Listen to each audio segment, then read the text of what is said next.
সীমান্ত পারে সন্ত্রাসের বিরুদ্ধে লড়াই চলবে। আতঙ্কবাদ মানবতার জন্য বড্ড ভয়ঙ্কর। ফের পাকিস্তানকে আক্রমণ প্রধানমন্ত্রী নরেন্দ্র মোদীর। অ্যাঙ্গোলার প্রেসিডেন্টকে পাশে বসিয়ে হুঙ্কার দিলেন প্রধানমন্ত্রী।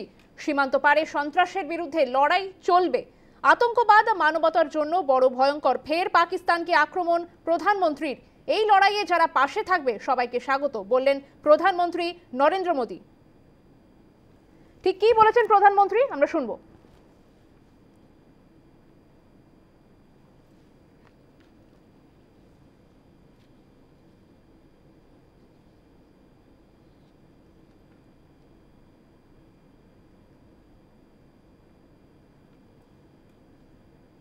সীমান্ত পারে সন্ত্রাসের বিরুদ্ধে লড়াই চলবে। আতঙ্কবাদ মানবতার জন্য বড় ভয়ঙ্কর।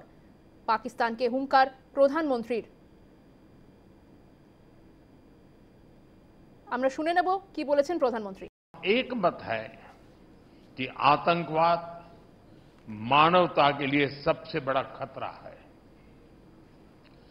पहलगाम में हुए आतंकी हमले में मारे गए लोगों के प्रति राष्ट्रपति लॉरेंसो और अंगोला की संवेदनाओं के लिए मैं उनका आभार व्यक्त किया। We are committed to take firm and decisive action against terrorists and those who support them.